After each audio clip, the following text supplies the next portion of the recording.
여러분 안녕하십니까? CJB 아침 뉴스입니다. 지난 28일 청주의 한 철거 공사 현장에서 옥탑 부분이 도로로 갑자기 무너져 내리는 사고가 있었습니다.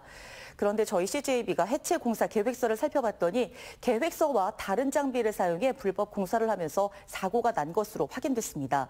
광주광역시 학동 사고에서도 해체 계획서와 다른 공법이 사용된 게 문제가 됐었는데요. 3년이 지난 시점에도 바뀐 건 하나도 없었습니다. 박원 기자가 단독 취재했습니다. 철거 작업에 쓰이는 굴착기 한 대가 건물 옥탑을 계속 두드립니다. 하지만 몸통을 다 뻗어도 지붕 높이에는 한참 못 미칩니다. 결국 굴착기 기사가 남은 뼈대를 건드리고 하중을 이기지 못한 지붕은 도로 위로 그대로 떨어집니다. 취재진이 해당 현장의 해체 공사 계획서를 입수해 살펴봤습니다. 업체가 낸 계획서에는 최고 높이가 24.57m에 달하는 몸통이 2번 꺾인 이른바 데몰리션 굴착기를 사용할 예정으로 건물 최고 높이 24.1m보다 0.47m가 높다고 표기돼 있습니다. 하지만 업체가 실제로 사용한 굴착기는 데몰리션이 아닌 디깅 옵션 2, 최대 높이가 13m밖에 되지 않습니다. 앞에 드릴을 달아도 건물 높이보다 훨씬 낮은 굴착기를 쓴 겁니다. 철거업계에서는 업체에서 저지른 명백한 불법이라고 지적합니다. 계획서에 데몰리션으로 했으면 데몰리션을 써야 돼요. 잘못된 거 관리가 있을 텐데. 문제는 청주시 건축위원회 심의를 거쳐 허가가 났는데요. 청주시와 구청은 아직까지도 업체가 다른 제품을 사용한 사실조차 파악하지 못하고 있습니다. 기재된 장비랑 우선 지금 같은 겁니다. 허술한 감리도 붕괴 사고를 부른 원인의 하나로 지목되고 있습니다.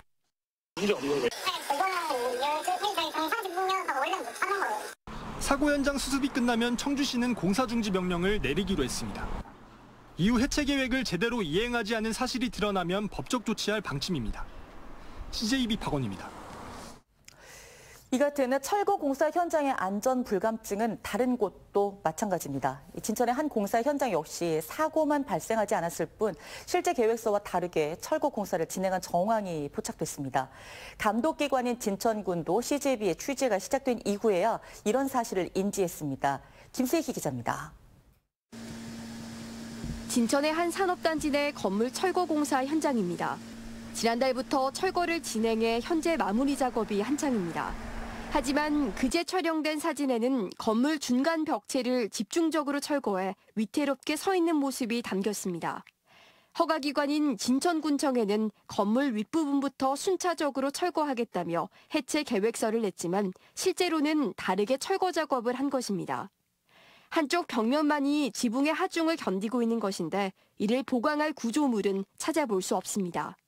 위에서부터 밑으로 와야 되는데 지금 상황은 위에서부터 밑으로 오는 그런 상황은 아닌 것 같아요. 네, 그게 이제 계획서하고 맞지 않는 상황인 거죠.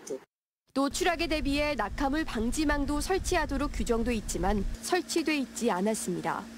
진천군도 취재가 시작된 이후에야 실제 계획서와 다르게 철거 공사가 진행된 것을 파악했습니다. 현장에는 감리사가 상주했지만 이 같은 사실은 보고되지 않았습니다. 현장에 대해서 이제 인지를 한 상태이기 때문에 담당 감리자나 이런 어떤 현장 방문 및 감리자 조사를 좀 해야 될 것 같고요. 일정 규모의 건물을 철거할 때는 관할 관청에 해체 계획서를 제출해 심의를 받고 현장에 감리 인력을 두는 등 안전 조치를 지켜야 합니다. 하지만 현실에서는 여전히 빨리빨리 철거 관행과 눈 감아주기가 벌어지고 있습니다. CJB 김세희입니다. 충북경찰청이 딥페이크 범죄에 대응하기 위해 내년 3월까지 7개월간 집중 단속을 실시합니다. 경찰은 사이버 성폭력 수사팀을 전담팀으로 지정해 텔레그램이나 SNS 등에 유포되는 허위 영상물에 대한 모니터링을 강화하고 피해자 지원센터 운영 등 보호 활동을 전개할 예정입니다. 청주지방법원은 수년간 중증 장애인들을 감금해 확대하고 기초생활수급비까지 가로챈 60대 목사 A씨에게 징역 7년을 선고했습니다.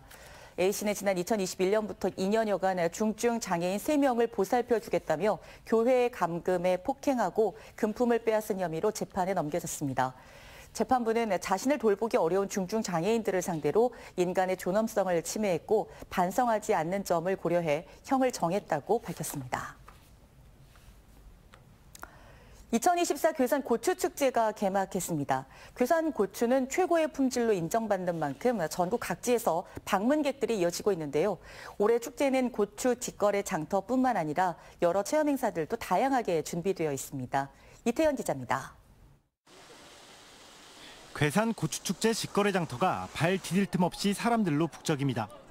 괴산 고추는 해발 250m 산간 청정 지역에서 생산돼 선명한 색상과 특유의 맵고 단맛으로 전국 최고의 품질을 자랑합니다. 방문객들마다 포대째 구매하고 배송을 앞둔 고추들도 쌓여 있습니다. 어려운 긴 발걸음을 했어요. 근데 오길 잘한 것 같아. 고추가 좋아요. 이번 축제는 고추 직거래뿐 아니라 볼거리, 즐길거리도 풍성합니다. 행사 기간 매일 열리는 황금 고추 찾기 대회. 공기공으로 채워진 풀장에서 방문객들은 경품을 찾는 데 집중하고 경품 공기공을 발견한 참가자들은 금 한 돈과 고춧가루, 괴산 농특산품을 얻어갑니다. 이 밖에 고추잠자리 잡기 이벤트 등 여러 체험 활동과 세계 각국의 고추를 볼 수 있는 전시회도 준비되어 있습니다. 볼 것도 너무 많고 지금 애기도 어린데 애기가 와서 형형색색의 빨간색, 막 노란색 다른 고추들이 있으니까 신기하고 많이 좋아해요. 다른 지역 축제에서 바가지 요금이 논란이 된 것과 달리 착한 가격 먹거리존도 운영합니다. 공식 개막식이 열리는 오늘 저녁과 주말에는 축하 콘서트와 가요제도 열립니다. 관광객, 우리 괴산군에 거주하는 주민들이 놀거리, 볼거리 와서 말하자면 1년간 잔치 좀 하자. 그런 의미로다가 올해 계획을 했습니다. 지난해에도 25만 명 이상이 찾아 10억 이상의 고추 판매 수익을 올리며 충북 대표 축제로 자리 잡은 괴산 고추축제는 일요일까지 괴산 유기농 엑스포 광장 일원에서 계속됩니다. CJB 이태현입니다. 인구 소멸 위기 속에 갓난아기의 울음소리가 끊기는 농촌 마을이 수두룩한데요. 단양군 어상천면에 3년 1개월 만에 새 생명이 태어나 면 전체가 잔치 분위기라고 합니다. 이윤영 기자가 직접 마을을 찾아가 봤습니다. 면 전체의 인구라야 채 2,000명이 되지 않는 단양군 어상천면. 최근 3년 동안 노환 등으로 98명이 세상을 떠났지만 단 한 명의 아이도 태어나지 않았습니다. 머지않아 마을의 대가 끊길지도 모른다는 위기감 속에 지난 9일 새 생명이 태어났습니다.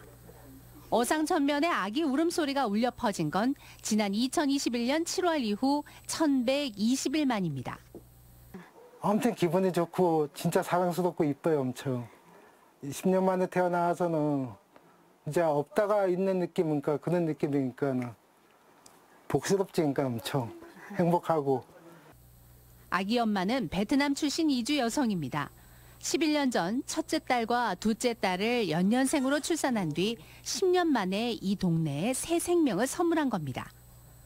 갑자기 아기 생기기 기분 좋아요, 되게. 네. 3년 만에야 찾아온 아기 소식에 어상천면은 올해 최고의 경사라며 축제 분위기입니다. 너무 기쁘죠. 내일 같아요. 저도 저런 딸내미 하나 낳고 싶어요, 지금. 그런 심정입니다. 어상천면과 주민들, 초등학교와 주민자치회까지 관내 20개 기관단체는 마을에 현수막을 내걸고 자비로 335만 원을 모아 축하금을 전달했습니다. 얼마나 지금 인구 소멸 위기 속에서 우리 어상천면에 3년 1개월 만에 태어난 우리 태연이가 소중하고 감사한지 모르겠습니다. 지난해 단양군 영춘면에서는 2년 만에 아기가 태어나 마을 전체가 축하 분위기에 들떴는데요. 이제 아기 탄생은 마을의 경사 중에 가장 큰 경사가 되고 있습니다. CJB 이윤영입니다. 충청북도가 주식회사 JSR 마이크로 코리아와 투자 협약을 체결했습니다. JSR 마이크로 코리아는 오창 외국인 투자 지역 내 600평 규모 부지에 2026년부터 생산 공장을 신설하고 충북도, 청주시는 행정적 지원을 하게 됩니다. 충청북도는 이번 투자를 통해 SK하이닉스와 삼성전자 등 JSR의 주요 고객사에 고성능 반도체용 포토레지스트가 안정적으로 공급될 수 있을 것이라고 밝혔습니다. JSR 주식회사는 반도체 핵심 부품 가운데 하나인 포토레지스트의 분야에서 세계 최고 점유율을 기록하고 있습니다. 충주시가 9월 한 달간 추석 명절 맞이 충주사랑 상품권 할인율을 10%로 인상합니다. 구매 한도는 기존과 동일한 50만 원으로 45만 원을 내면 50만 원의 상품권을 충전 또는 구매할 수 있습니다. 지난 7월부터는 착한 가격업소와 충주 C샵에서 카드형의 충주사랑 상품권으로 결제 시 5%를 추가 적립하는 캐시백 사업도 시행하고 있습니다. 충주시가 다음 달 2일부터 대학 순환 노선을 신설 운행합니다. 대학 순환 노선은 관내 대학교와 시내 중심 상권을 순환하는 버스로 교통대와 건국대, 충주역, 공용버스 터미널 등 대학생 이용이 잦은 곳이 대상입니다. 대학 순환 노선은 700번 버스가 하루 4차례 운행합니다. CJB 아침 종합 뉴스를 모두 마치겠습니다. 고맙습니다.